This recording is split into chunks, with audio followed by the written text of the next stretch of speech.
aos irmãos, louvar ao Senhor não é sinônimo de cantar. Como a maioria dos irmãos pensam assim, porque é assim que as igrejas falam.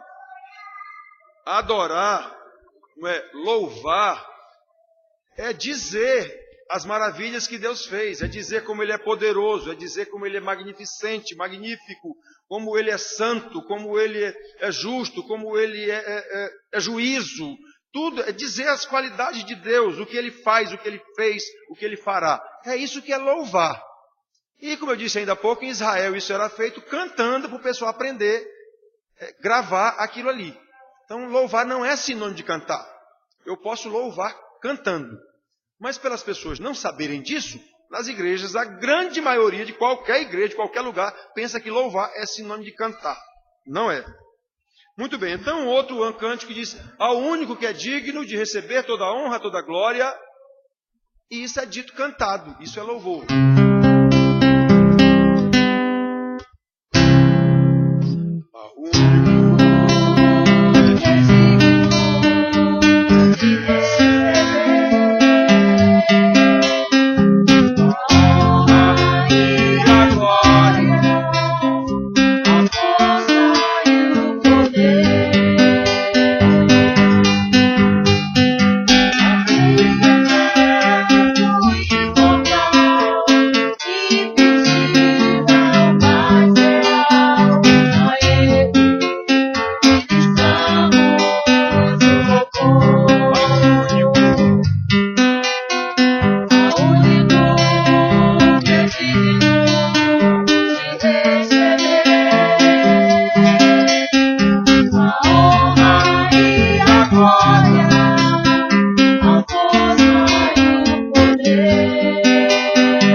Continuar louvando a Deus com Jane que está aí ainda.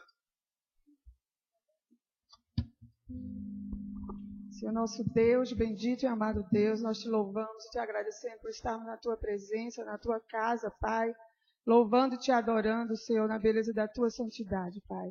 Nos ajuda, Senhor, a cada dia, abençoa as nossas vidas para que nós voltemos nossos ouvidos a ti, a tua palavra, e nós venhamos, Senhor, obedecê-la cada dia mais. Nos dá da tua graça, Pai. Abençoa a palavra ministrada nessa noite, Pai. Que ela fique em nossos corações. Que nós possamos escondê-la no nosso coração. Para não pecarmos contra ti. Nos perdoa, Senhor, em nome de Jesus, nossas falhas. Nos dá, Senhor, uma noite na tua presença. É assim que nós te louvamos e te agradecemos. Amém. Amém. Irmãos, como eu disse para vocês, isso que a gente chama de louvor, que é cantar, as pessoas pensam. Há muitas pessoas que vão para determinadas igrejas só por causa do louvor. Ou seja, eles gostam da parte musical. Aí ele diz, eu vou para a igreja tal por causa do louvor, eu gosto do louvor lá. Então, na verdade, o que eles gostam é de música, porque eles gostam de música. Então, tanto faz ele estar na igreja evangélica por causa de música, como estar no show do Zezé de Camargo, não sei quem. É a mesma coisa, ele gosta de música. E Deus, desde lá do Velho Testamento, acusa Israel de fazer aquilo que ele mesmo determinou, as festas e tudo. Para que aquelas festas? Para lembrar o tempo todo de que Deus os tirou do Egito, da escravidão, Deus os levou para uma terra, Deus lhes deu colheita, Deus lhes deu tudo. Então as festas eram para lembrar disso. O Senhor nos tirou, o Senhor é o nosso rei, o Senhor é o nosso libertador. Era para ir. Mas não, eles começaram a gostar das festas pelas festas. Aí Deus diz, vocês fazem isso porque vocês gostam. Não é mais por minha causa. Pois é a mesma coisa da história do louvor nas igrejas. É exatamente a mesma coisa. Você vai porque você gosta. Não é por causa de Deus. Muito bem. Então, meus filhos, nós vamos falar hoje sobre o crente e os valores do reino de Deus. O boletim, a mensagem é semelhante, ou o mesmo tema, aliás, que fala do temporal e o eterno. Secular e o eterno. No boletim, na mensagem, a gente faz isso. Onde você tem posto seu coração? O que é mais importante para você? Sem nenhuma dúvida, na maioria das pessoas do mundo inteiro, seja ela cristã, evangélica, o que for, o coração dele está posto nas coisas seculares. Está posto em bens, propriedades, o que eu quero ser, o que eu tenho. Quase todo mundo, não resta a menor dúvida disso. E Jesus disse que quando ele voltar na terra, estará totalmente assim. Quando voltar o Filho do Homem, será como nos dias de Noé. Está lá na Bíblia, vai ver como é que estava no dia de Noé. Todo mundo casando, se dando sem casamento, isso quer dizer, todo mundo cuidando das suas vidinhas, e ninguém estava nem aí para Deus. O que foi que Deus fez? Matou todo mundo. Então Jesus disse isso, que quando ele voltar será assim de novo. E nós estamos caminhando para lá a largos passos. Então nós vamos ver hoje, no boletim tem isso, né? A mensagem no boletim é o temporal e o eterno, para a gente verificar quem é quem nessa história e onde está posto o nosso coração. E a pregação de hoje à noite, nós vamos tratar do crente e os valores do reino. O crente sabe disso? Ele está vivendo esses valores ou ele está vivendo igualzinho o mundo? Dizendo que é crente. Mateus 13, 44 a 50. Mateus 13, 44 a 50. Nesse capítulo aqui, o Senhor Jesus conta 7 parábolas. Nós vamos ler só 3, rapidinhas aqui, e trabalhar em cima dessas 3 parábolas pequeninas. Então diz assim, Mateus 13, de 44 a 50. O reino dos céus é semelhante a um tesouro oculto no campo, o qual certo homem, tendo-o achado, escondeu. E transbordante de alegria vai, vende tudo o que tem e compra aquele campo. Primeira das 3 parábolas que a gente vai ler. Segunda, o reino dos céus é também semelhante a um que negocia e procura boas pérolas. E tendo achado uma pérola de grande valor, vendeu tudo o que possuía e a comprou. Comprou aquela pérola preciosa. A terceira, o reino dos céus é ainda semelhante a uma rede que, lançada ao mar, recolhe peixes de toda espécie. E quando já está cheia, os pescadores arrastam-na para a praia e, assentados, escolhem os bons para os cestos e os ruins deitam fora. Assim será na consumação do século. Sairão os anjos e separarão os maus dentre os justos, e os lançarão na fornalha acesa. Ali haverá choro e ranger de dentes. Muito bem, meus filhos. Como eu já disse aqui nesse capítulo 13, Jesus conta 7 parábolas. Nós lemos só 3 aqui. E nessas 3 parábolas ele está contando. Parábola, vocês sabem que é uma figura de linguagem, que você está dizendo uma coisa, mas que quer representar outra. Então, quer ensinar outra coisa e não aquilo que realmente está dito. Ele está querendo ensinar aqui o que é, ou a que se compara o reino de Deus. Na Bíblia, em nenhum lugar está dizendo o que é este reino de Deus. Em nenhum lugar. Mas quem é crente sabe que reino de Deus são as coisas de Deus, a justiça de Deus, o que Ele manda fazer. E o reino todo, o cosmo todo é de Deus. Inclusive Satanás, seus demônios, o inferno, tudo é de Deus. Então, só que quem é crente, ele sabe de que reino é que Jesus está falando aqui. É o reino de justiça. São as coisas eternas. Ele aqui está fazendo uma comparação, digamos assim, entre o que é temporal e o que é eterno. E ele está dando exemplo de coisas temporais. Você achou uma coisa temporal de excelso valor. Você vai vender tudo que você vai fazer o que for possível para adquirir aquela coisa de excelso valor. Pois o reino dos céus é assim também. Você devia fazer tudo o possível que é possível a um ser humano para estar ligado nas coisas do reino dos céus. É esse o ensinamento que nós vamos ver aqui. Então, meus filhos, as parábolas de Jesus, quase todas, são tão conhecidas quanto incompreendidas. Eu já ouvi muitos pastores ao longo da minha vida, e até padres também, às vezes em que eu estive em alguma missa de sétimo dia de amigo, que me convidou e eu fui, e vou, né? Afirmarem que Jesus falava por parábola para facilitar o entendimento das multidões a quem ele ensinava. Isso é um erro grosseiro, mas bota grosseiro nisso, porque o próprio Senhor Jesus disse que falava por parábola para as pessoas não entenderem. Quem era para entender? Os seus discípulos. Ele disse isso, está escrito. E ele disse, mas por quê? É para não entenderem, para não se converterem e para não serem salvos. Caramba, como eu sempre digo, que sabe quem disse isso? Jesus! E disse isso citando Isaías, o profeta lá em Israel, porque Deus disse a mesma coisa, Jeová, para Isaías, vai pregar esse povo, eles não vão ouvir, eles não vão ver o que você vai dizer, nada, para não se converterem e para não serem salvos. E agora? Quem decidiu isso? Deus. Quem sou eu para questionar Deus?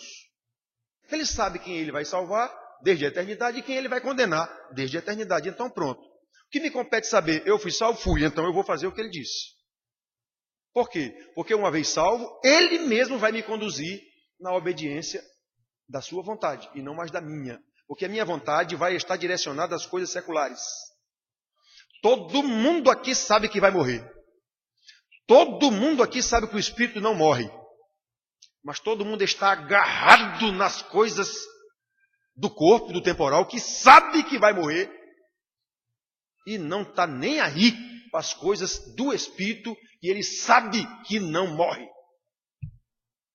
Para você ver a estupidez a que o pecado nos escravizou. Eu sei que esse meu corpo velho vai a 80, 90, 100 anos no máximo, e acabou-se. Eu sei que tudo que eu fizer neste mundo, angariar neste mundo, vai se acabar aí. Eu não posso levar no caixão, eu não posso, se eu deixar para alguém, se alguém vai dilapidar tudo isso, está escrito na Bíblia, negócio de pai deixar herança para a filha, é tolice, o filho vai dilapidar tudo. Se não for o filho, será o neto. A história está aí para mostrar para a gente isso. Cadê os herdeiros de Salomão? O homem mais rico do mundo. Cadê? Onde é que está a família de Salomão? O homem mais rico do mundo, segundo a Bíblia. Ele mesmo disse, não adianta nada eu ter trabalhado, ter feito tudo, deixado para todo mundo, vão acabar tudo. E é verdade. Só que a gente se agarra nisso. A gente se agarra no efêmero, se agarra no que é limitado, tem prazo de validade. A gente se agarra nisso de uma forma estúpida. Estúpida, atenção, é sinônimo de burro.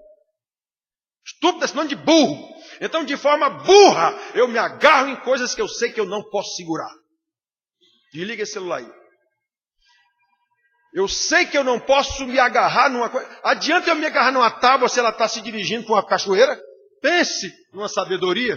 Eu me agarrar num tronco que está descendo a corredeira e vai descambar na cachoeira do Foz do Iguaçu. Pense no que eu me agarrei. Pois é, as coisas que a gente se agarra nessa vida é desse jeito. Eu estou agarrado em algo que quando chega com 80, 90 anos, cai na cachoeira lá, acabou-se, pronto. Já as coisas espirituais que eu sei que são eternas, eu sei, ainda que admita isso ou não, ainda que seja ateu ou não, eu sei que isso é eterno. Quero é ver quem é o ateu que na hora de morrer não tem medo. Por quê? Porque ele sabe que ele está indo para uma dimensão que não tem mais fim. Ele vai se encontrar com alguém. Ele queira dizer que é Deus ou que não é, mas ele sabe. Não tem homem na terra vivente que não saiba disso. Ele pode negar, mas que sabe, sabe. Aliás, o simples fato de negar já é uma prova de que ele sabe. Ninguém nega o que não existe. Muito bem, irmãos. Então, olha só. O Senhor Jesus disse isso, eu falo por parábolas. Os próprios discípulos perguntaram para ele. Isso está escrito lá em Mateus 13, do versículo 10 até o versículo 16. Os discípulos perguntaram para ele, Senhor, por que tu falas por parábola? Ele respondeu, é para que eles não entendam. A vocês é dado entender. Quem disse isso foi Jesus. Aí como é que um pastor vem dizer aqui que Jesus falava por parábolas para que todo mundo entendesse? Esse camarada é totalmente doido, não entende o que está escrito na Bíblia. Isso é uma estupidez e um erro grosseiro. Jesus sabe quem são as ovelhas dele. Ele disse isso. E até para a multidão ele disse mais de uma vez, eu sei que vocês não creem em mim. Então, pronto, eu já sei. Eu já sei que vocês estão todos perdidos. Pronto, acabou-se. A quem Deus deu o dom da salvação, ele ouvirá. E entenderá. E começará a se preocupar em fazer a vontade daquele que fez com que ele ouvisse e entendesse. E sabe que ele só terá força para fazer essa vontade, porque essa força é do próprio Deus, não é dele mesmo. Todo crente sabe disso. Quem não sabe disso, não é crente. É só religioso. Está numa igreja, mas é só religioso. Tanto para ele estar aqui como no terreiro de macumba, centro espírita, qualquer lugar, dá o mesmo. Então, meus filhos,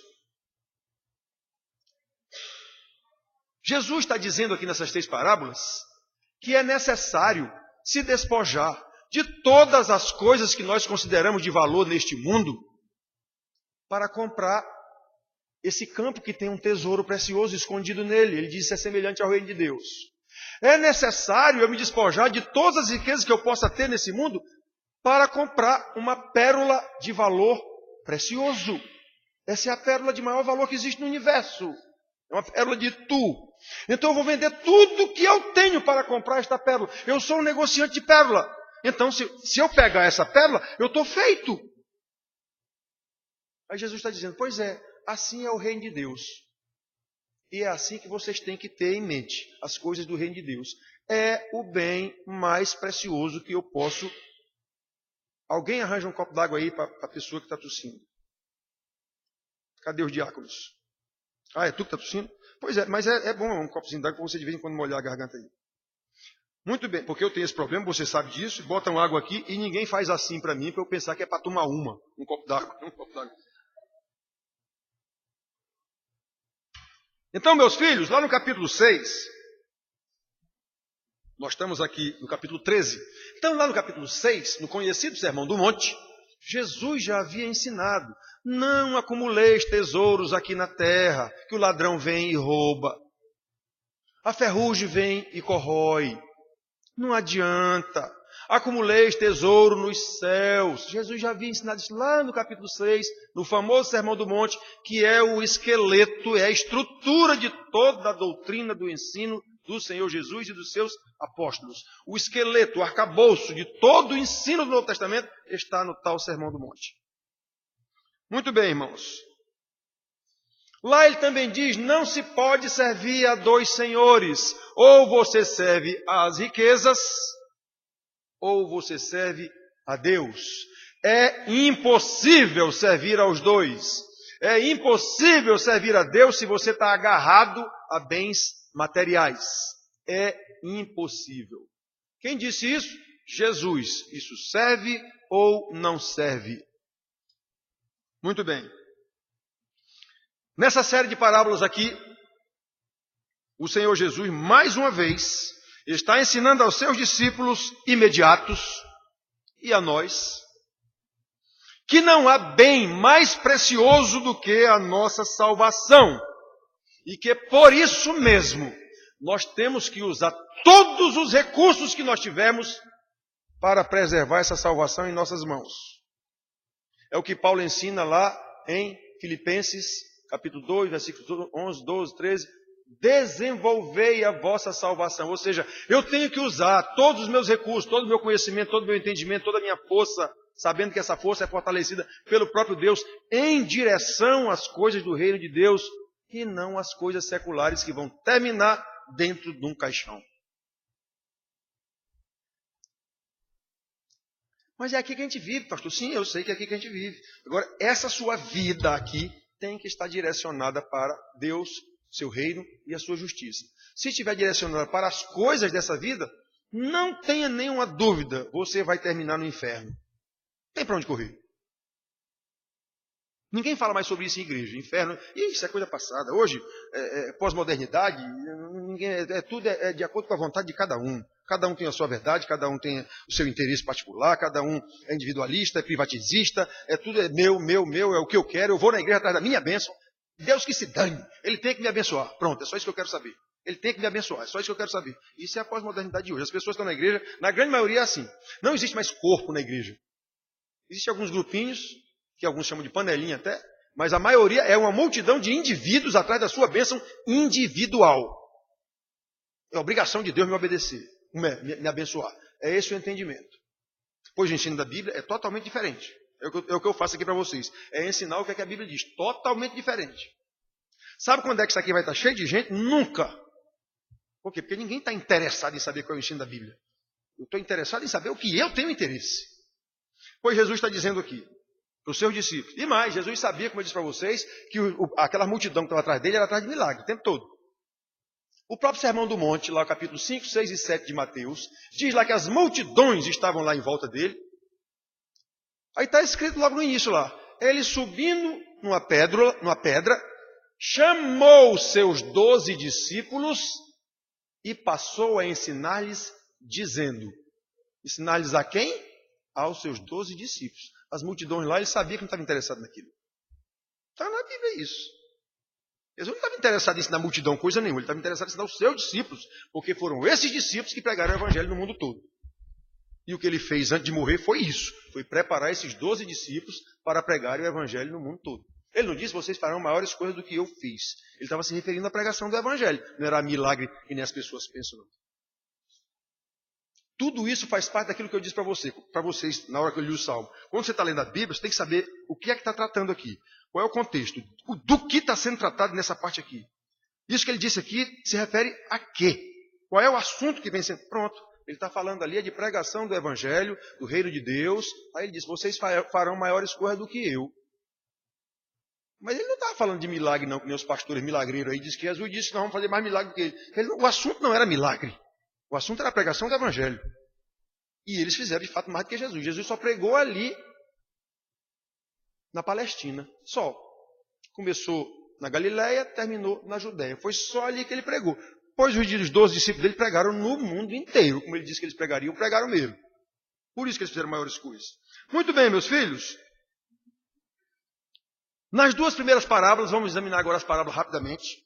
Nas duas primeiras parábolas lidas, a do tesouro escondido e a da pérola de grande porte, de grande valor, podemos ver o grande esforço que estes homens que encontraram, o que encontrou o tesouro perdido no campo, enterrou lá o tesouro e foi comprar o campo. Aquele tesouro estava perdido. Isso era relativamente comum naquela época, guerras, um tomava a terra do outro, e as pessoas às vezes enterravam tesouros e tal. O cara achou, estava perdido o campo. De quem é esse campo? O cara não sabe que tem um tesouro, eu quero comprar o campo. Porque tem um tesouro perdido ali, petróleo. O cara descobriu um campo que tem petróleo, o dono não sabia. Eu quero comprar o teu campo. Pronto, depois que eu comprei o petróleo, agora é meu. Eu vou lá registrar em cartório a jazeira de petróleo e tal. Tem que dar um bocado para o Lula, um bocado para a Dilma. Tem tudo isso, faz parte do pacote. Então, esses homens se esforçaram. Eles venderam tudo que tinham. Eles se preocuparam em ter condição de pegar aquele bem mais precioso. Eles envidaram todos os esforços e dispuseram de todos os recursos para adquirir aquele tesouro, aquela pérola. Jesus está dizendo, pois o reino de Deus é semelhante a isso. Você tem que fazer qualquer negócio, qualquer coisa para estar de olho no reino de Deus. Jesus não está dizendo que é você que consegue a sua salvação, não. Ele está só dizendo para você valorizar o que é que tem valor. Muito bem, meus. Então, olha. Essas são as duas primeiras parábolas. Eu tenho que valorizar aquilo que realmente tem valor. A terceira parábola, na sequência, a da rede, nos chama a um exame. Digo isso aqui em toda a pregação quase. Um autoexame. Cada um faça onde está posto o meu coração. E mais, esse autoexame deve nos levar, consequentemente e imediatamente, em avaliar ou prever as consequências dessa minha decisão. Onde está posto o meu coração? Jesus também disse, onde está o teu tesouro, ali estará o teu coração. Então, o que é que eu estou valorizando? É isso? Pois então é ali que está o meu coração. É ali que é o meu tesouro. Então, quando nós tomamos decisão sobre valorizar determinadas coisas em detrimento de outras, lembre logo que isso vai ter consequências, claro. Toda ação provocará uma reação em algum momento. Não é? Então, lembre disso. Eu não estou ensinando os meus filhos a serem obedientes. O que é que eu vou colher lá na frente? Obrigatoriamente, filhos desobedientes. Eu não estou amando a minha mulher como Deus mandou. O que é que eu vou colher lá na frente? Obrigatoriamente, uma mulher amargurada comigo. Porque eu não dou valor a ela, não dou atenção a ela. Nunca digo, minha filha, você está linda. Tem que dizer isso para as mulheres, menino. Senão o negócio é complicado. Tem que dizer, minha filha, você está linda hoje, mais do que ontem. E com certeza menos do que amanhã. Tem que dizer isso o tempo todo. As mulheres precisam disso e é verdade. Então, a mulher que é braba, feito uma cobra com o marido, ela vai colher o quê disso? Um marido que vai parar o mínimo possível em casa. Ele vai chegar em casa só para tomar um banho, trocar de roupa e de novo para a rua. Eu vou ficar aqui dentro com uma desgraça dessa? Então, a gente tem que entender que isso é a vida e é assim mesmo. Então, qual é a atitude? Que foi que eu valorizei?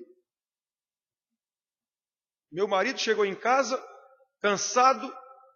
Eu tinha acabado de passar o pano aqui na casa. Não pode entrar agora. Peraí, colega, quem é que vale mais? É o seu marido ou a porcaria daquele chão que você acabou de limpar? Então é preciso saber dessas coisas. É preciso prestar atenção. O que foi que você valorizou? O seu chão limpo lá e desvalorizou totalmente o seu marido que chegou cansado, doido para sentar no sofá, não tomar um banho, cair numa cama, alguma coisa assim. Então preste atenção, as nossas ações, atitudes, provocarão uma consequência tão certo como 2 e 2 são 4. Então na hora que a gente escolhe o que é que eu valorizei, onde é que está o meu coração, se lembre logo o que é que isso vai provocar. Ou, pelo menos, o que é que isso pode provocar. Porque como está escrito, Gálatas 6, 7. Ninguém se engane. De Deus não se zomba. Aquilo que o homem semear, isso mesmo colherá. Você não pode plantar um pé de limão e querer colher ali maçã ou uva. Você vai colher limão. Você não pode criar um filho desobediente e depois querer que ele seja obediente. Isso é uma loucura.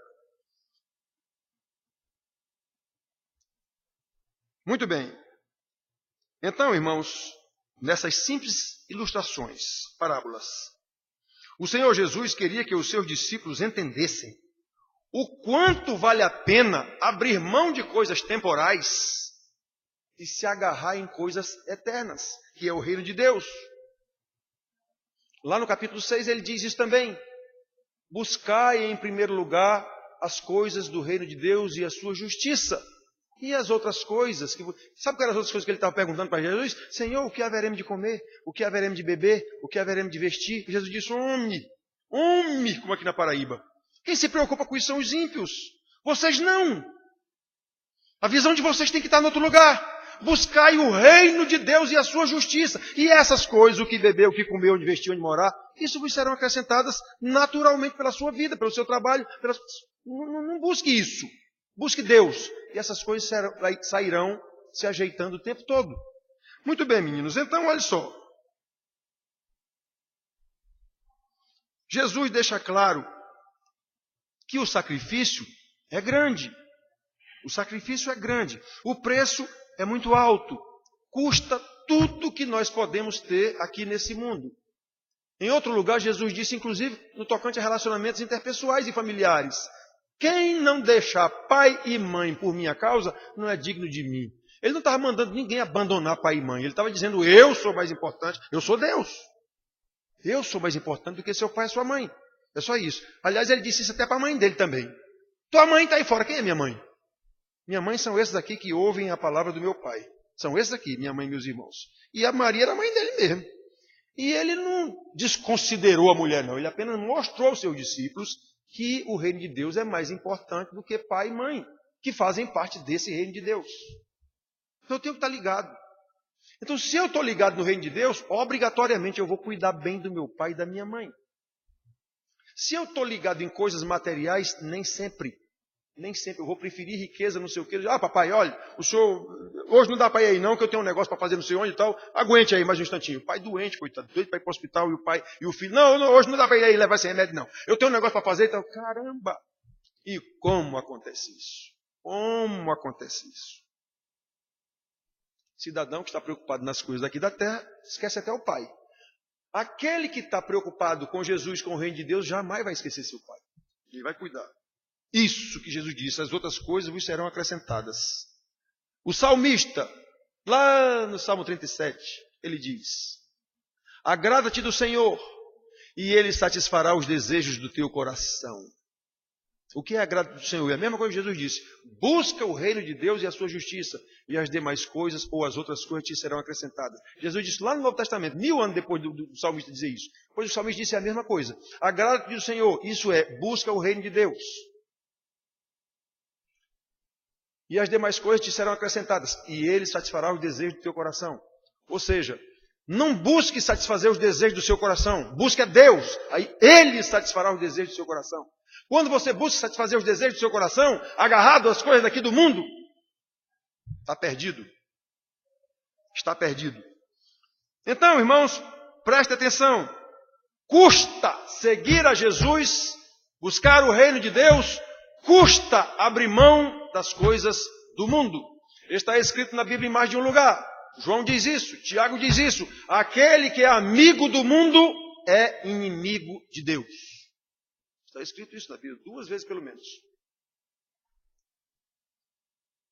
E é isso que quer dizer negar-se a si mesmo. Quando Jesus disse quem não negasse a si mesmo, né, tome a sua cruz a cada dia e si.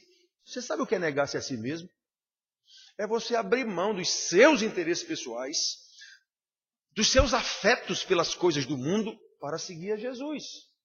Aí Ele vai tirar essa decisão. Quando a pessoa toma isso, e ela vem de Deus também, aí Ele tirará essa paixão que você tem pelas coisas do mundo. Você vai ver que aquilo dá um valor tão grande para aquilo, não tem mais tanto valor assim. Ela vai diminuindo. Quando você começa a agradar-se do Senhor, aí aquilo que você considerava como fundamental, eu tenho que ter isso. Aí você vai ver que eu não tenho que ter isso não. Isso não é assim tão importante para mim como era. Quando você começa a olhar para Deus, você vai ver que as coisas do mundo não tem mais esse interesse todo. Mas rapaz, eu fazia tudo por isso. Que besteira eu fazia? Você começa a ir percebendo essas coisas, sabe? E Jesus diz, custa muito, mas na hora... Lembra quando ele disse? Tomai sobre vós o meu jugo. Sabe o que é jugo? Canga. Canga de boi. Aqui no Paraíba tem muito isso no Nordeste. Aquela canga que botam 2 bois. Num e no outro, para eles puxarem uma carroça. Quando Jesus diz, tomai sobre vós o meu jugo, foi isso. Venha botar a canga comigo. Venha botar a canga junto comigo. Você vai andar junto comigo. Aí você vai aprender que o meu fardo é leve. Qual era o fardo dele? Ir para a cruz. Você vai aprender comigo que o fardo é leve. O negócio é difícil. Mas quando a gente está sob os cuidados do Pai e na direção do Pai, é leve. O negócio se torna leve. Então essa fissura que a gente tem por alguma coisa, eu tenho que ter o carro tal, eu preciso comprar o carro tal. Você quando se converte de fato, você vê que aquilo não tem mais essa importância toda. Você até vai comprar o carro, mas não é mais com esse desespero. Eu tenho que ter esse carro, eu tenho que fazer um passeio não sei para onde. Você vai ver que não tem mais esse interesse todo, esse passeio. É isso, quando você começa a focar em Deus, automaticamente começa a ir desfocando do mundo. Automaticamente. Então, meus filhos, olha, abrir mão dos próprios valores da natureza pecaminosa é difícil, porque essas coisas nos são preciosas. Nós sabemos que somos pecadores. Quem não souber disso, está ruim o negócio. Nós sabemos que somos pecadores encantados pelas coisas do mundo. Isso é natural de qualquer vivente. Esta é a natureza humana pecaminosa e por nós mesmos nós não temos condição de nos desprender dela. Esta é a razão pela qual a maioria das pessoas, inclusive ditas crentes aqui dessa igreja, já briguei com gente aqui dentro, ao vivo e a cores, na frente de todo mundo, não querem nem ouvir falar em morte. Por quê? Essa aversão toda à morte, ela é um decreto de Deus. Essa aversão à morte é a aversão a Deus. Você não tem como se encontrar com Deus. É por isso que você tem aversão à morte. A morte implica se encontrar com Deus. Como é que eu tenho aversão de me encontrar com Deus? Eu sei que a morte significa isso. Então como é que eu tenho aversão à morte? O negócio está ruim. Eu não tenho condição de me encontrar com Deus. Pois é, quase todo mundo das igrejas tem essa visão terrível da morte. Como se a morte fosse... Foi Deus que decretou isso, a morte é de Deus.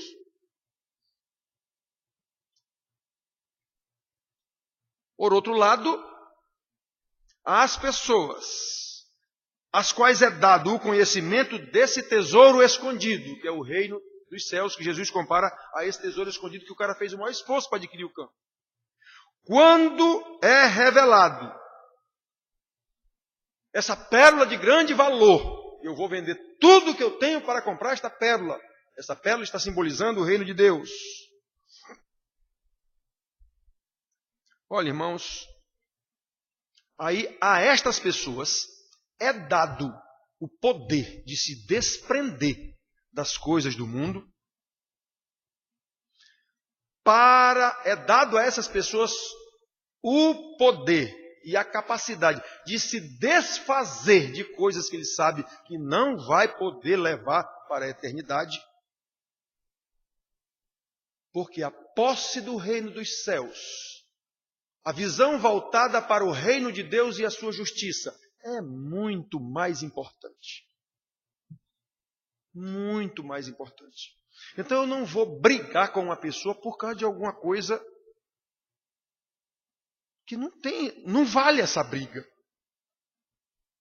Não vale eu me indispor com o irmão por causa de uma cadeira que eu botei aqui, ele tirou e botou ali. O cara me desonrou. Eu botei a cadeira aqui, ele mudou. Mas meu Deus, que é isso? Então onde está o teu valor? Olha o tamanho da arrogância. Eu botei a cadeira aqui, ele veio e tirou. Pense numa majestade que eu sou. Certo? Então eu vejo isso aqui em algum lugar, todo canto. Então preste atenção na falta de foco das coisas do reino de Deus. Eu sempre estacionava meu carro ali na garagem, naquele pontinho aqui. Eu chego e estaciono aqui. O irmão chegou e botou no meu lugar. Pense, o cara agora é dono da garagem. Comprou na garagem. Então isso acontece, esse tipo de coisa acontece. Vocês sabem disso, já foram estudantes, como todo mundo, às vezes, eu ainda sou. A gente elege um lugar para sentar. Na faculdade, no colégio, na escola, onde for. Aqui na igreja. Quando eu estou falando de Kellyanne, eu aponto logo para ali, porque eu sei que ela senta ali naquele lugar toda vez. Ela só não senta ali se já estiver ocupado, mas senão ela vai para aquele lugar. Paulo, com Jane, então a gente elege os lugares, isso é natural do ser humano, a gente elege os lugares. Aí de repente eu chego lá um dia, tem alguém sentado no meu lugar, mas peraí, quem disse que esse lugar é teu? Mas você elegeu como seu. E mais, os outros irmãos veem que você sempre senta ali. Aí chega um gaiato um dia e senta no lugar que você senta. Você fica ofendido com isso. Isso é natural para você ver como a gente é ruim. Tanto o outro é ruim em ter sentado no lugar que ele sabe que esse é o lugar que você elegeu, como você fica irritado porque o irmão sentou no meu lugar. Mas o lugar não é seu. Mas a gente só tem que... Para você ver como nós somos ruins. Como nós estamos agarrados às coisas seculares. Esse lugar é meu. Que meu o quê? E que importância tem eu sentar aqui ou ali? Quer dizer, eu sacrifico a amizade, a intimidade com um irmão por causa de uma tolice dessa. Coisas desse mundo. Coisas do meu pecado, da minha natureza pecaminosa. Então tem que prestar atenção a tudo isso, irmãos. Onde está o meu valor? Onde está o meu foco? Onde está o meu coração? Que conhecimento eu tenho dos valores do reino de Deus?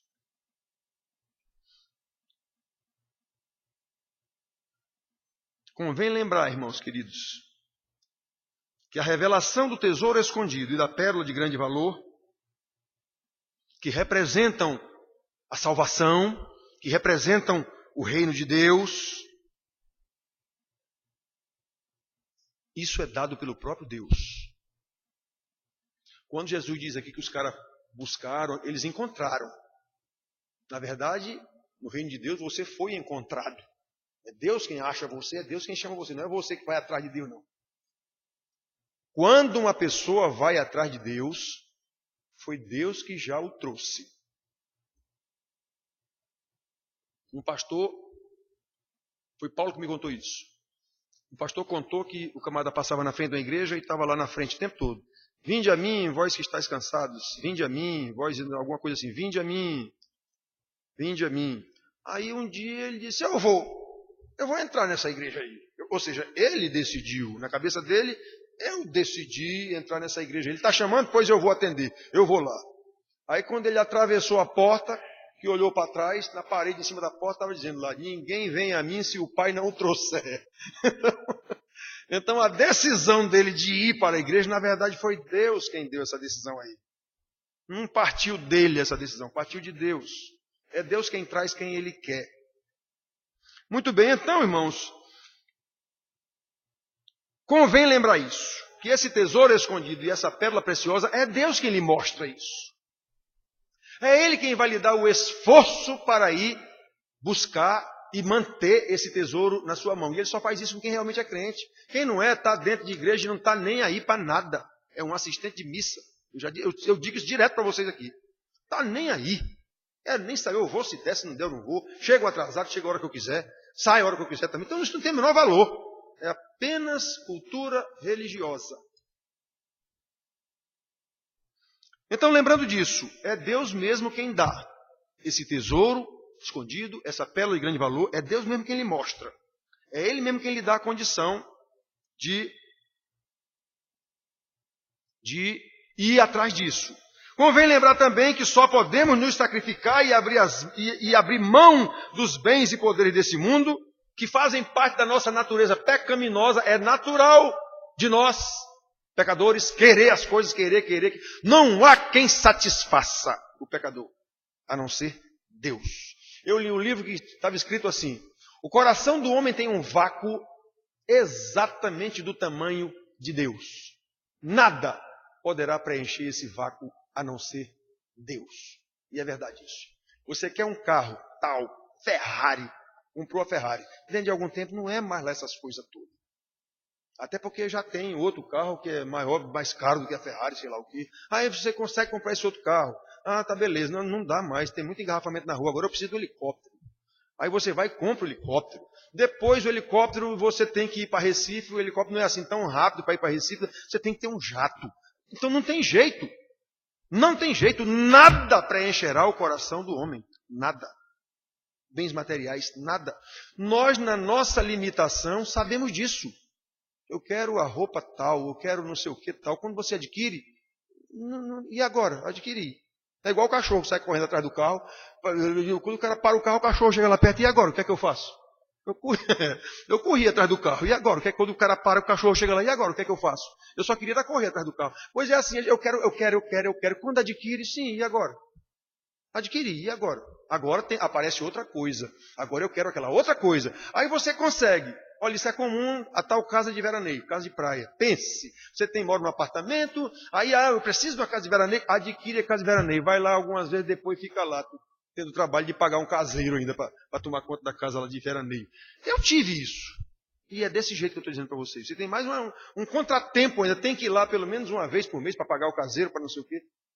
Caramba, eu queria tanto aquilo, e agora? Então, irmãos, prestem atenção. Convém lembrar que essas coisas fazem parte da nossa natureza pecaminosa. Nós só podemos abrir mão delas no poder do Espírito Santo. Não há a menor possibilidade de um pecador vencer o pecado. Só quem venceu o pecado foi o Senhor Jesus Cristo na cruz do Calvário. Então, a quem ele der esse poder, a história que ele diz, venha botar a canga comigo. Então, quem botar a canga comigo vai conseguir atravessar esse deserto. do pecado. Quem não botar não vai conseguir. Então só vai conseguir se desprender das coisas do mundo quem o Espírito Santo der esse poder. Agora, o último convém lembrar. Quem luta é você. Não é o Espírito Santo que luta, ele não precisa lutar. Ele é Deus, ele é Senhor de tudo. Quem luta é você. É por isso que Jesus está dizendo aqui que os caras tiveram que fazer o maior sacrifício para adquirir o campo. O outro fez o maior sacrifício para adquirir a pérola. Quem age somos nós. No poder do Espírito Santo, sim. Sem isso, nada feito. Mas quem age somos nós. Quem peca sou eu, não é o Espírito Santo. Quem tem que lutar contra o pecado sou eu, não é o Espírito Santo. Ele me fortalece para isso, mas quem tem que fazer sou eu. Sou eu que tenho que amar minha mulher. Deus mandou. Ah, pastor, eu não amo mais minha mulher. Eu estou apaixonada pela secretária. Pois é. Essa paixão é legítima? É. O amor é legítimo? É. Que você tem pela secretária. Esse amor é bonito? É. Mas é ilícito? É ilegal? Você não tem esse direito? E Deus ordenou. Não sugeriu, nem aconselhou, nem é opcional. Ele ordenou. Ame a sua mulher. Fim de papo. Então, esse ame a sua mulher é valor do reino de Deus. Quando você busca Deus e os valores do reino de Deus, as demais coisas Ele acrescentará. Pois muito bem, decida em obediência a Deus amar a sua mulher. Deus vai botar o amor no seu coração. E tirar o amor pela secretária. Mulher, decida ser auxiliadora do seu marido. Submissa quer dizer alguém que está na mesma missão, só que sob o comando dele. Isso quer dizer submissão. Então lembrado que sub quer dizer embaixo, né? Submarino, subterrâneo. Então submissão, a missão é do homem. Deus deu a missão para o homem, não foi para a mulher. Deus não fez negócio com a mulher desde a criação, foi com o homem. A responsabilidade é do homem. Portanto, o homem que joga a responsabilidade na costa da sua mulher está 100% errado. Ele é o responsável por toda a maldição decorrente daí. Tudo. Desobediência de filho, desmantelo, briga com a mulher. É ele o responsável. Porque a responsabilidade é do homem. Aí, ele tem a missão. A missão foi dada ao homem. A mulher, submissão. Ela é auxiliadora do homem. E a palavra auxiliadora, por conceito, pressupõe alguém que está sob o comando daquele a quem ela auxilia. Questão de saber português até. Não tem dificuldade. Ao homem é mandado amar sua mulher por cima de pau e pedra. A mulher é ordenado auxiliar esse camarada a amá-la. Pronto, não tem erro. Não tem como dar errado. Não tem como dar errado a coisa. Aos dois é ensinado a educar os filhos na obediência. Esses meninos vão ser obedientes. Se você estiver ensinando na obediência, eles vão ser obedientes. Agora, se você vive brigando dentro de casa, não precisa mais de fazer nada. Os meninos vão ser desobedientes. Eles já estão sendo treinados dentro de uma casa que reina a desobediência. Marido e mulher discutindo o tempo todo, brigando o tempo todo. Obrigatoriamente, esses meninos vão ser desobedientes. É assim que eles estão sendo treinados. Muito bem. E isso são valores que nós passamos para o nosso filho naturalmente. Como eu estou dizendo, quais são os valores seus? Bens materiais, bem não sei o quê. É isso que você está ensinando para o seu filho. Roupa da marca não sei o quê, carro da marca não sei o quê, não sei para onde. É isso que você está ensinando para o seu filho. Sem você querer, sem você dizer. É isso que está sendo colocado, esse valor está sendo colocado para o seu filho 100%. Não é 99% não. É 100%. Ainda que você diga, olha meu filho, não vai fazer assim não, viu? Pois é assim que ele vai fazer. É assim que ele está sendo treinado. Ainda que você fale uma coisa e faça outra, o que vale é a que você fez. É o exemplo. Não adianta fazer uma coisa e ensinar outra. Seu filho vai se pautar pelo que você fez, não pelo que você disse, e mais, vai saber que você é um hipócrita. Então, meus filhos, a gente tem que prestar atenção. Quais são os meus valores? O que é que eu estou repassando para os meus filhos? Os apóstolos de Jesus, no poder do Espírito Santo e conforme Jesus mandou, abriram mão das suas coisas.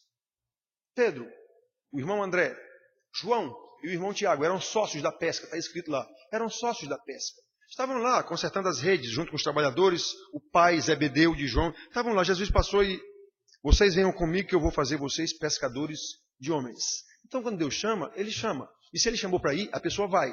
Até um defunto, Lázaro, vem para cá. O Lázaro defunto ressuscitou e veio. Então Deus é Deus. Então quando Ele chamou João, Pedro, esses caras largaram o barco de pesca lá, largaram o próprio pai, largaram tudo e seguiram Jesus. Isso não quer dizer que eles abandonaram o pai, não. Isso quer dizer que o chamado de Jesus foi mais importante. Eles continuaram cuidando dos pais, com certeza. É isso que ele diz em outro lugar. Quem não deixar pai e mãe por minha causa, não é digno de mim. Então, quais são os valores que eu estou ensinando para os meus filhos? Esses apóstolos deixaram Paulo. Pronto, esse foi pior. Paulo era um fariseu, arrogante, doutor da lei, poderoso, perseguidor, pois passou a ser perseguido, fraco, doente, por causa do chamado de Jesus. Abriu mão de tudo. E ele mesmo disse, considero hoje como refúgio. Sabe o que é refúgio? Esterco, lá no original está esterco. Sabe o que é esterco? Você sabe o que é esterco, né? Pois é, estrume. Eu considero aquela minha doutorança, e aquela minha sabedoria toda, e aquele poder todo, e aquela arrogância toda que eu tinha, eu considero tudo como estrume. Para seguir a Cristo, para pregar a Cristo, e este crucificado. O homem resolveu botar a canga com Jesus. Obviamente que no poder do Espírito Santo. Agora, uma vez dado esse poder, quem vai ralar é ele. Quem vai andar com a canga é ele. Pois é, eles fizeram isso. Por causa do tesouro escondido lá no campo, que representa o reino de Deus. Por causa da pérola de grande valor, que representa o reino de Deus. Por causa, enfim, da salvação. Aquele que recebe a salvação, ele vai saber que estas coisas desse mundo não têm mais essa importância toda. Eu preciso delas sim, eu ainda estou aqui, preciso delas. Pois é, mas com o meu trabalho naturalmente orientado, dirigido pelo Espírito Santo, essas coisas virão naturalmente. Agora o camarada não é crente, diz que é crente, é um funcionário desgraçado de ruim, aí o patrão pega no pé do camarada, ele lá diz, isso é o cão desse camarada que está me perseguindo. O cão é tu, rapaz, que é um mau funcionário. O camarada é um mau patrão, perseguidor dos empregados, explorador do empregado. Aí o empregado reage, bota ele na justiça, ele vai dizer, isso é Satanás desse empregado aí. Satanás é tu, rapaz, que está explorando o empregado. Então eu tenho que entender essas coisas, irmãos. Quais são os valores do reino de Deus que eu tenho? Eu digo que sou crente. Crente o quê? O que é que você sabe dos valores do reino de Deus? Qual é a sua prática?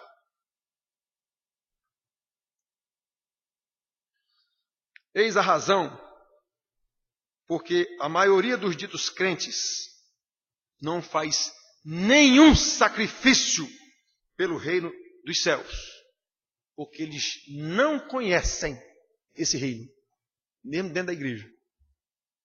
Eles não conhecem esse reino, não sabem o que é salvação, por isso tem tanto medo de morrer, inclusive.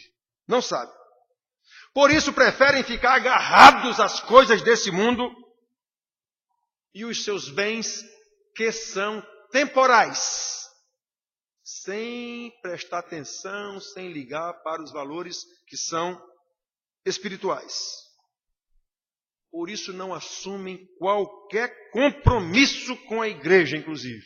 Faz parte da igreja, é esquentador de banco. Eu disse domingo passado, digo de novo. É esquentador de banco de igreja, vem quando quer, no dia que quer, se quiser. Não tem nenhum compromisso com a igreja. Por isso, não tomam uma posição radical ao lado de Jesus. Não há nada mais radical do que ser crente. Nada. Absolutamente nada. Como Jesus disse, quem não é por mim é contra mim. Não tem meio termo, não tem amigo do evangelho. Ou você é crente ou você não é crente. Ou você é salvo ou você é condenado. Ou você vai para o céu ou você vai para o inferno. Não tem meio termo.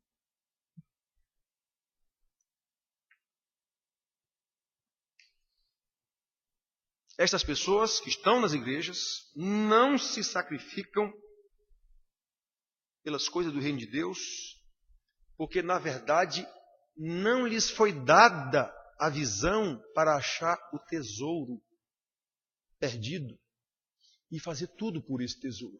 Não lhes foi dada a visão para enxergar a pérola de grande valor, aí eles vão fazer tudo para adquirir aquela pérola. Não, a igreja é só religião. Isso não vale grande coisa, não.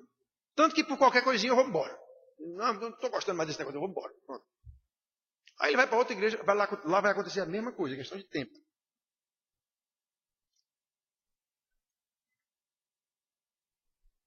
Irmãos queridos, e aqui nós entramos na última parábola.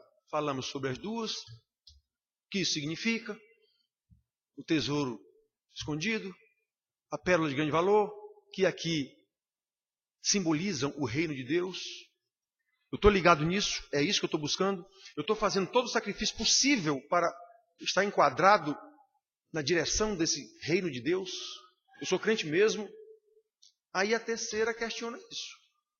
A terceira questiona isso e nos mostra.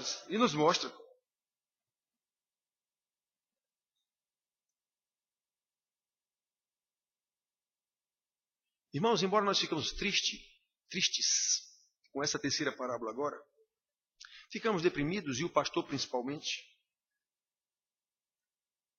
com o que essa parábola expõe aqui. Ela nos afirma com todas as letras, embora seja uma parábola, que a igreja é mista. O reino de Deus é semelhante a uma rede que, lançada ao mar, recolhe peixes de toda espécie. E quando já está cheia, os pescadores arrastam-no para a praia e, assentados, escolhem os bons e os ruins deitam fora. Assim será na consumação do século, quando Jesus vier.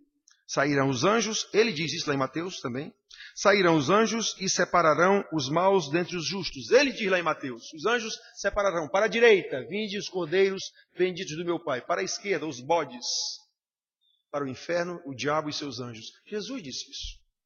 Então ele está dizendo de novo aqui nessa parábola, e pegarão estes perversos de entre os justos e os lançarão na fornalha de fogo. E haverá choro e ranger de dentes. Atenção, quem disse aqui é Jesus. Muito bem, então, aqui nessa terceira parábola, nos diz, irmãos, que tristeza. A igreja é um misto. Então, quando o pastor prega ou quando é pregada a palavra, vem todo mundo que se agradou daquela pregação e principalmente das artimanhas feitas pelos pastores para agradar as pessoas. Vem todo mundo. Peixe de todo tipo, bons e maus. Um pouco antes, nesse mesmo capítulo aqui, na parábola do joio e do trigo, o Senhor Jesus disse a mesma coisa. Quando ele contou a parábola, que no meio do jogo começou a aparecer trigo, no meio do trigo começou a aparecer mais joio, e os discípulos perguntaram, mas o que é isso? É o inimigo que plantou. O inimigo plantou esse joio aí, mas não mexam não. Deixa eles aí. Quando frutificarem, atenção, olha a história do onde é que está o meu tesouro, onde é que está o meu valor. Quando frutificar, ele está falando de quê? Do fruto do trigo e do joio? Não, aquilo ali é uma parábola, ele está falando da sua conduta. Ele está falando da sua vida. Quando frutificarem, então a gente vai saber quem é joio e quem é trigo. Aí vocês arrancam o joio, os anjos virão, cortarão o joio e jogarão no fogo. A mesma coisinha que ele está dizendo aqui em outra parábola. Então ele está dizendo aqui. E isso alerta para o fato de que a igreja sempre será um misto de peixes bons e peixes maus, de joio e trigo, crentes e não crentes, salvos e condenados, tudo dentro da igreja. E que no tempo oportuno os anjos farão a separação, recolhendo o trigo no celeiro e lançando o joio na fornalha de fogo, como foi lendo aqui. Irmãos, como isso é dolorido para um pastor. Até porque o pastor tem capacidade de identificar quem é o joio. Ele tem capacidade de identificar isso. Ele não pode julgar. Esse julgamento pertence a Deus. Mas o julgamento pela palavra, isso não é julgamento nesse sentido de fazer é discernimento. Eu não estou vendo. Eu não sei o que a Bíblia diz. Eu não estou vendo o seu comportamento. Eu não estou vendo onde está o seu valor. Eu não estou vendo onde é que está o seu tesouro. Ora, ninguém é leso. Então, como isso é dolorido para um pastor? Mas foi isso que o Senhor Jesus disse. Quem disse isso aqui que a gente acabou de ler foi Jesus. Sou eu que estou inventando, não. Foi ele que afirmou para os seus discípulos acerca da igreja que esses discípulos iam desenvolver. Eram eles mesmos que desenvolveram. Jesus não desenvolveu a igreja. Quem desenvolveu foram os discípulos. Eles foram treinados por Jesus para isso. Pois Jesus já disse para ele, pois essa igreja vai estar cheia de peixe bom e peixe ruim. Joio e trigo. Não compete a vocês fazer essa separação. Quem vai fazer sou eu e meus anjos. Saibam logo que vai ser assim. Então, irmão, quem imagina que todos os membros de uma igreja são salvos, é mais do que um tolo. Certamente é um dos não salvos. Certamente faz parte do grupo do joio. E por isso mesmo não consegue discernir, entender o ensinamento de Jesus. É ele quem diz que, a exemplo da rede cheia de peixe, em que os pecadores fazem a separação e lançam fora os peixes ruins, assim também nas igrejas cheias de gente, no dia do Senhor ele fará a separação com seus anjos. Olha, pode sair, pode para cá. Os anjos separarão os ímpios dentre os justos e aqueles, ou seja, os ímpios serão lançados na fornalha de fogo acesa. Como isso é dolorido para um pastor. Mas é isso que o Senhor Jesus ensina e precisa ser ensinado aos nossos filhos. Os nossos filhos desde pequeninos têm que saber disso. Quem é o pai que ensina isso aos seus filhos? Eu garanto a vocês, no mundo inteiro, muito poucos. Está aqui, isso é ensino de Jesus. Isso não caiu de moda, não. A Bíblia não cai de moda. A pós-modernidade inventou agora um estudo que é tudo bom, bonito, cheiroso, maravilhoso. Não fale sobre nada negativo. Fale só o que é positivo. O que é negativo espanta as pessoas. Fale só o que é positivo. É isso que os pastores querem, igreja cheia. Então, bora inventar tudo quanto é marmota aqui para manter a igreja cheia. Porque a igreja cheia, ninguém diz isso, mas implica arrecadação alta. São tão safados e hipócritas que não têm coragem de admitir isso. Mas é isso que eles querem. Fama, dinheiro e poder, só. Tão pouco se lixando se você é peixe bom ou peixe ruim. Eu quero é seu dinheiro. Tão pouco se lixando se você é joio ou é trigo. Eu quero é seu dinheiro. Eu quero é a sua presença. Eu quero é o ibope que está sendo dado a mim.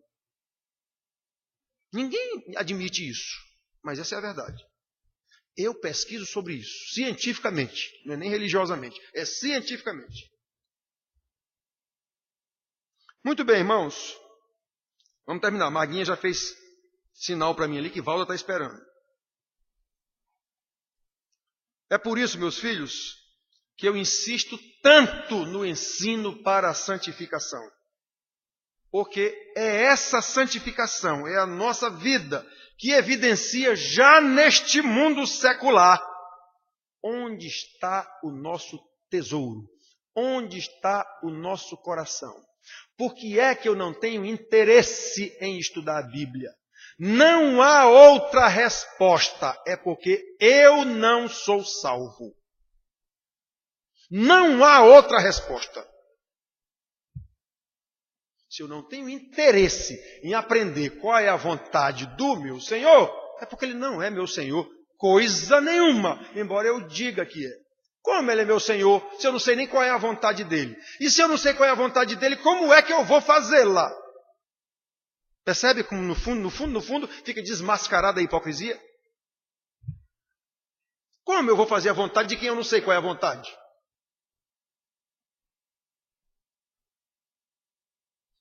Olha, meus filhos, onde está o teu tesouro, aí estará o teu coração. Aqueles que têm o coração posto nos bens e prazeres desse mundo, nunca encontraram o tesouro perdido, escondido. Nunca acharam a pérola de grande valor. E por isso não se interessam em aprender a Bíblia. E em não aprendendo a Bíblia, não terão condição de ensiná-la aos seus filhos. Ninguém dá o que não tem. Isso é impossível. Como ensinar sobre os valores do reino de Deus aos meus filhos se eu não conheço esses valores? Se eu estou agarrado aos valores do mundo e provo isso com a minha vida, qualquer um percebe.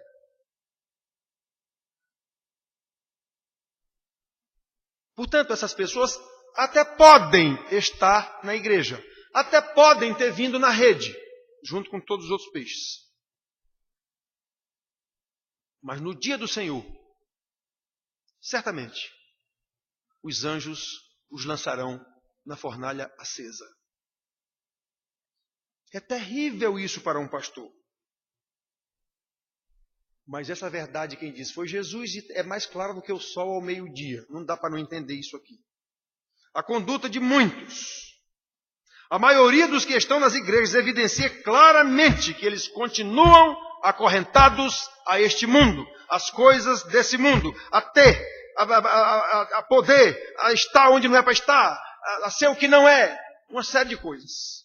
Ele está perseguindo, eu quero.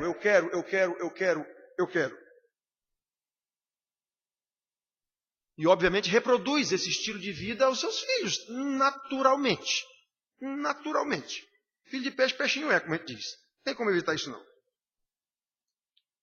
Precisamos ter consciência de que se não houver uma mudança radical, e essa mudança se chama conversão, e essa conversão é obra de Deus, não é sua, nem de ninguém, é obra de Deus. Se não houver isso, você pode até ter vindo na rede da palavra, da pregação, do embuste de pastores que querem encher suas igrejas. Paulo chama de astúcia de homens que induzem ao erro. Isso não é o bastante. Isso não significa salvação. Os eleitos, os salvos verdadeiramente, serão fortalecidos e levados a decidir, lutar firmemente para buscar esse tesouro perdido, escondido, aliás, para buscar essa pérola de grande valor, disposto a trocar todos os bens temporais pelo precioso bem eterno do reino de Deus, a salvação, tomar posse desse reino. Eu sou herdeiro desse reino, um reino eterno. Jesus diz: que adianta o homem ganhar o mundo e perder a sua alma? Foi Jesus quem disse isso. Serve ou não serve? Obviamente, uma vez salvo, uma vez consciente dessas coisas, do valor do reino de Deus, isso também será ensinado naturalmente aos seus filhos. É isso que você vive. Então isso será ensinado naturalmente aos seus filhos. Se você está em busca das coisas deste mundo, é isso também que você vai ensinar naturalmente aos seus filhos. Preste atenção, meus filhos, vamos terminar. À luz do ensino dessas 3 parábolas, a ordem clara é tomar uma posição radical ao lado de Jesus. Deixar as coisas desse mundo que são secundárias e passageiras, e nós vivemos com elas, precisamos delas naturalmente, mas elas não têm essa importância toda para nós. Sacrificar tudo que nós temos para adquirir esse reino, para estar nesse reino, para fazer parte desse reino e para provar que eu faço parte desse reino.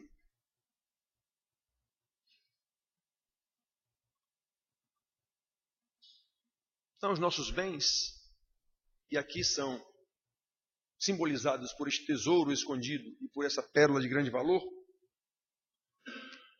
estão relacionados aqui ao reino de Deus, estão relacionados à salvação, estão relacionados à glória eterna que teremos com o Senhor Jesus. Então, quem tem essa revelação, quem tem esse convencimento pelo Espírito Santo e passa a andar no poder do Espírito Santo em direção a esse tesouro escondido, a essa pérola de grande valor, que se chama reino de Deus, que se chama salvação, aí essas pessoas, esses especialmente pais, a minha preocupação aqui é com as crianças, com os pais. Esses pais se esforçarão sobremodo, sobremaneira, para repassar esses valores aos seus filhos. Eu insisto em dizer para vocês, esses meninos não são crentes, ninguém nasce crente. Nós nascemos pecadores, desgraçados. Desgraçado quer dizer sem a graça de Deus, a graça salvadora. Isso é dada por Deus no tempo. Mas até que Deus dê isso no tempo, eu como pai tenho que ensinar a esse pico-rucho os valores do reino de Deus. Deus vai tratar com ele no tempo certo. Agora, a minha parte é viver esses valores do reino de Deus e repassar isso ao meu filho em todas as oportunidades, sem perder uma. É isso que a Bíblia manda. Então, meus filhos, e isso é feito principalmente pelo exemplo, não é só pela palavra não. Não é só pela palavra não. Se nós temos o reino de Deus e valorizamos esse reino de Deus, nós viveremos nessa perspectiva. Aí, como nós estamos vivendo nessa perspectiva, é isso que nós exemplificaremos e falaremos com os nossos filhos. Vamos ensinar esses filhos a viverem desde pequenino como cidadãos do reino de céu, do reino dos céus, que tem em vista o reino dos céus e não as coisas desse mundo. E eles vão ver isso claramente no nosso exemplo. Claramente. As crianças têm uma percepção impressionante. Eles são como uma esponja que você joga água em cima. Ela não chega a chupa. Então, tudo que você diz e faz, especialmente o que faz, a criança está captando. Tudo. Mas sabe o que é tudo? É tudo. Todo mundo aqui que tem criança já viu. Você conversando aqui, a criança brincando lá com um negocinho. Você pensa que ele nem está prestando atenção. Aí você diz uma coisa, ele diz lá, não, pai, não sei o que. Ele estava ligado 100% na sua conversa. Mesmo brincando lá com não sei o que, ele está ligado 100% na sua conversa. Criança não pede nada. Nada do que se dá em volta dele, não pede nada. Pois é. Então a gente tem que ter essa preocupação, meus filhos. A minha preocupação é muito maior com o que esses pais estão ensinando para esses filhos. E como eu estou aqui há 11 anos, o que esse velho pastor que tanto sofre com isso vê nesses 11 anos? Que o que eu digo são palavras lançadas ao vento. Não serviram para nada ao longo desses 11 anos. Não mudou a vida de um aqui dentro para ensinar seus filhos e tudo. Mas essa é a minha função, é ensinar. Ultimamente a gente tem visto preocupação de alguns pais em, não, vamos cuidar, vamos ensinar os filhos. A gente tem visto de alguns. A gente tem visto essa preocupação aqui. Agora, nesses últimos tempos, eu tenho visto alguma preocupação dos pais, mas é desse tamanho assim, ó. Desse tamanho assim. E assim mesmo abrindo mão de meio mundo de coisa. Ensina desse tantinho assim. Mas o resto está passando aí feito uma boiada. Certo? Aí é terrível isso. Terrível isso. Terrível isso. Portanto, meus filhos, que Deus nos ajude a compreender a sua palavra. Que Deus nos ajude a guardá-la no coração. E que Deus nos ajude a pô-la em prática. Enquanto esperamos a volta do Senhor Jesus Cristo para separar o trigo, para o lado direito, os peixes bons, para o lado direito, as minhas ovelhas, para o lado direito, o joio, os peixes ruins e os bodes para a fornalha acesa. Que nós estejamos ligados nisso e que seja isso o direcionamento da nossa vida e que seja isso o que nós repassamos em todas as ocasiões para os nossos filhos. Que Deus nos guarde. Amém.